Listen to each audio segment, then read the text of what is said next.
hari kemenangan pasti tiba. Haleluya. Apa yang Tuhan sudah mulai, pasti Tuhan selesaikan. Tuhan tidak mau pekerjaannya terbengkalai. Amin. Tentunya kita masih ingat hari kebangkitan Tuhan Yesus yang kita peringati hari Minggu yang lalu. Musuh-musuhnya berpikir mereka sudah berhasil membunuh Tuhan Yesus, sekaligus menghancurkan pelayanan Tuhan Yesus. Mereka menaruh tubuh Tuhan di dalam kubur dan menutupinya dengan batu.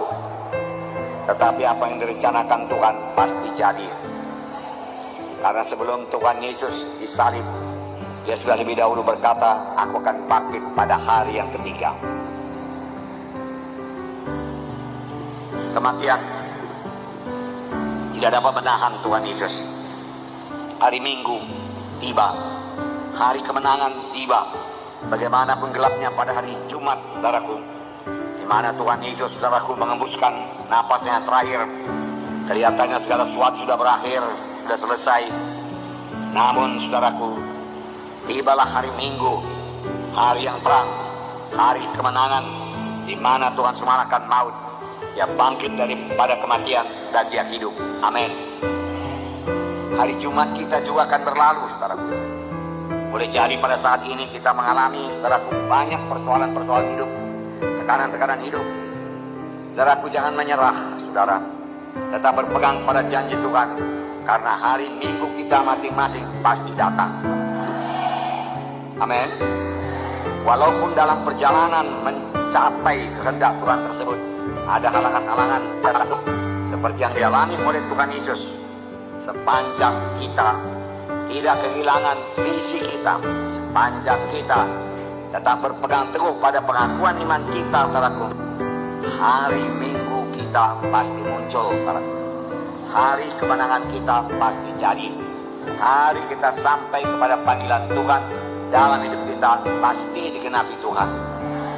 Hari di mana visi yang diberikan Tuhan kepada kita pasti digenapi Tuhan. Amin, saudara. Nah, Tuhan pasti menyelesaikan apa yang sudah dimulai Tuhan dalam hidup kita. Panggilan Tuhan yang begitu indah dalam hidup kita, visi yang sudah diberikan Tuhan pada kita, pasti digenapi Tuhan sepanjang kita tidak mundur dari iman. Sepanjang kita tidak kehilangan visi tersebut, tidak melenceng daripada visi tersebut, maka Tuhan akan membawanya kepada kegenapan. Walau untuk mencapainya banyak halangan-halangan, banyak saat-saat yang gelap, bahkan banyak penderitaan atau sengsara seperti yang dialami Tuhan Yesus. Tapi apa yang sudah dimulai Tuhan dalam hidup saudara, pasti Dia genapi. Tuhan Yesus bicara kepada kita melalui visi, salah satu melalui visi. Tuhan tumbuhkan dalam kita satu visi, satu cita-cita.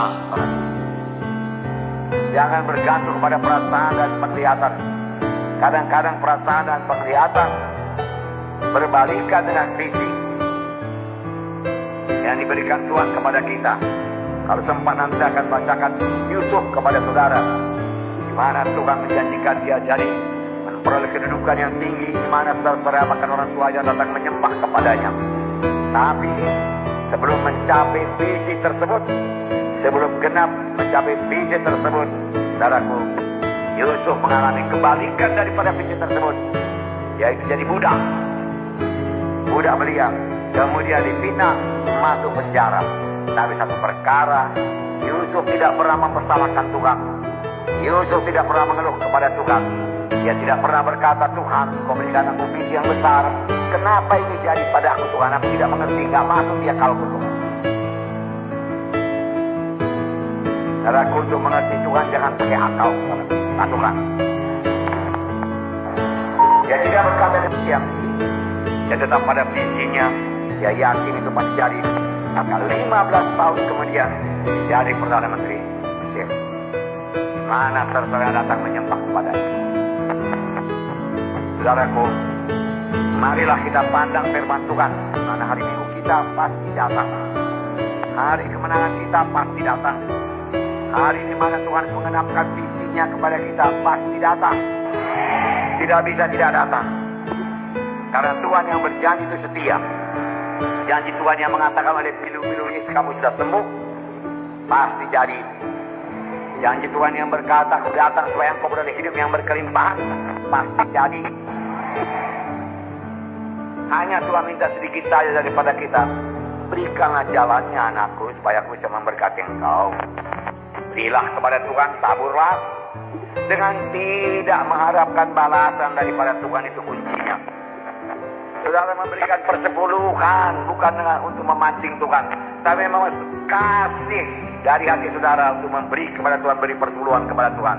Tidak mengharapkan balasan sama sekali, barulah bisa diberkati Tuhan. Saudara yang kasih dalam nama Yesus, bagaimana itu bisa jadi? Kalau Tuhan sudah memberikan visi, satu cita-cita yang kuat dalam hati saudara, setia saja.